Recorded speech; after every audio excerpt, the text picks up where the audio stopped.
बिस्मिल्लाहिर्रहमानिर्रहीम अस्सलाम वालेकुम। आज हम बनाने जा रहे हैं बीफ टूना, जिसकी रेसिपी शुरू करने से पहले आप हमारे चैनल को सब्सक्राइब करें और साथ में जो बेल का बटन है वो जरूर प्रेस करें ताकि हर आने वाली नई वीडियो का नोटिफिकेशन आपको मिल सके। अब हम अपनी रेसिपी शुरू करते हैं। इसके लिए हमें ये चीज़ें चाहिए होंगी। सबसे पहले बीफ टूना की जो रेसिपी है, इसमें हम ऑयल लेंगे तकरीबन 1 कप से थोड़ा कम हम ऑयल इसमें डालेंगे। ऑयल इसमें डालना ज़रूरी नहीं है, ये हम घर में बना रहे हैं इसलिए हम इसमें ऑयल इस्तेमाल कर रहे हैं। लेकिन अगर आप असल इसकी जो चुनियोटी रेसिपी है उसमें ऑयल नहीं इस्तेमाल होता, उसमें देसी घी या डालडा घी जो है वो इस्तेमाल होता है, उसी से उसका टेस्ट जो है वो बाज़ार वाला बनता है। लेकिन ये घर में क्योंकि हम बना रहे हैं तो इसमें हम लोग ये सिर्फ हम ऑयल का इस्तेमाल करेंगे, तो इसलिए हम अब घर में क्योंकि ये बना रहे हैं तो इसमें हम ऑयल का इस्तेमाल कर रहे हैं। इस प्याज को हमने 3 अदद जो हमने प्याज लिया है इसको हमने इसमें ब्राउन नहीं करना, इसमें हमने सिर्फ इसको 3 मिनट के लिए हमने इसको पका के इसको पकाना है। प्याज को इसको ब्राउन की तरफ नहीं लेके जाना, इसको सिर्फ इसमें 3 मिनट हमने नरम करना है।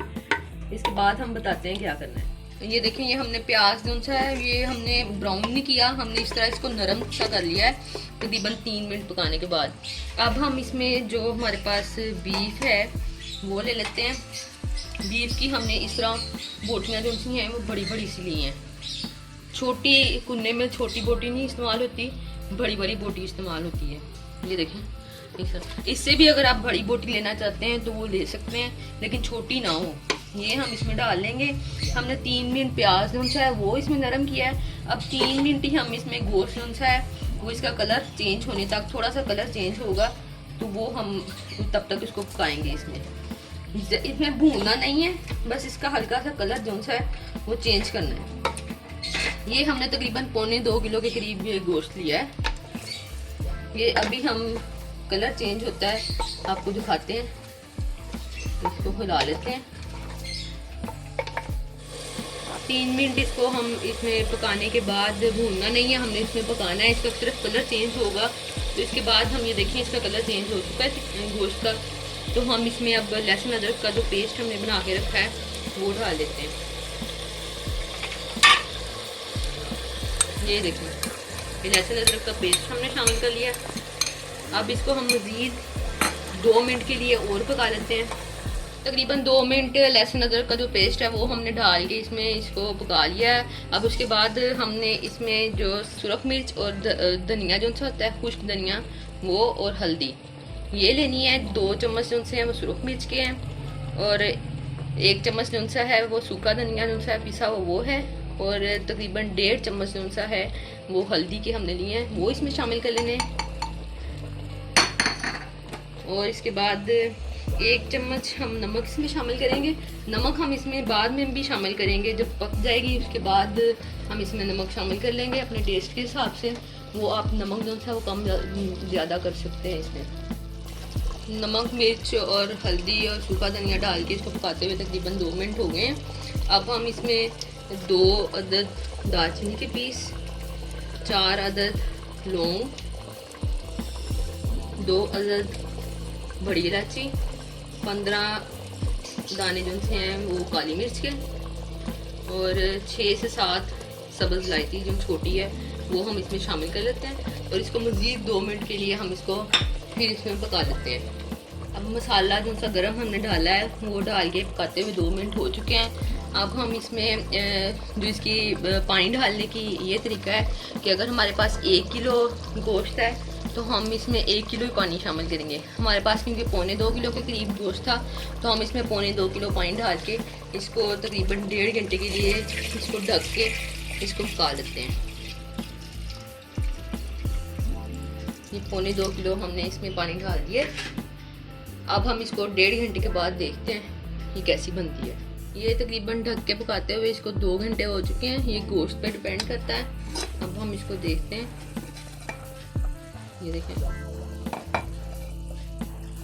ये गोश्त पे डिपेंड करता है कि बास गोश्त जो है वो जल्दी गल जाते हैं, तो बास जो होते हैं उनको ज़रा टाइम लगता है। ये देखें, ये अब गोश्त गल चुका है तकरीबन हमारा। अब हम इसमें जायफल जवैत्री जो सी होती है उसका पाउडर 1 चम्मच, और काला ज़ीरा और मेथी जो सी होती है सूखी हुई, वो हम इसमें शामिल कर लेते हैं। और तकरीबन 5 मिनट इसको हम इसमें पका लेते हैं।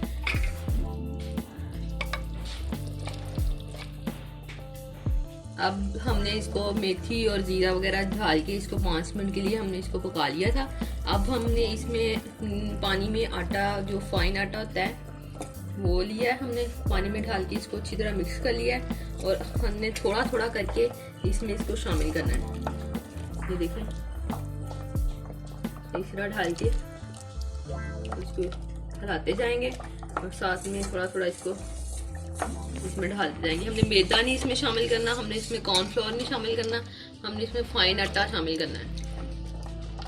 ये देखें, ये इसको हिलाते जाना है, और आग जो सी है वो बिल्कुल हल्की हमने कर देनी है, बिल्कुल लो फ्लेम पे हमने इसको पकाना है।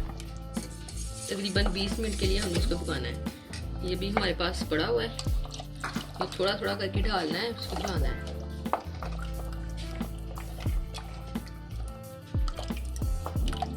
ये देखिए,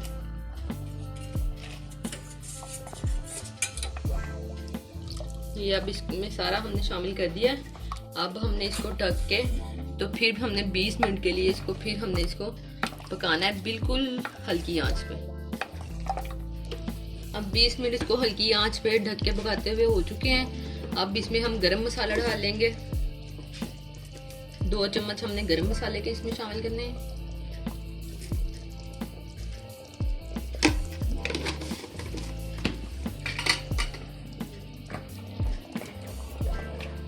और ये हमारा कुन्ना तैयार है, बीफ कुन्ना तैयार है। ये देखें, ये कुन्ना हमारा तैयार है। इसको हम डिश में निकालते हैं।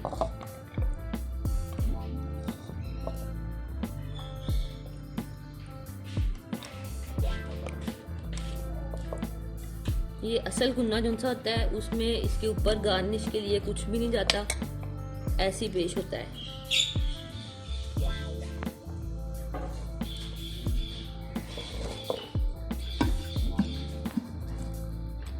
ये ले, अगर ये हमारी वीडियो आपको पसंद आती है तो इसे लाइक और शेयर ज़रूर कीजिएगा। इसी के साथ ही हमें इजाज़त दीजिए। खुदा हाफिज़।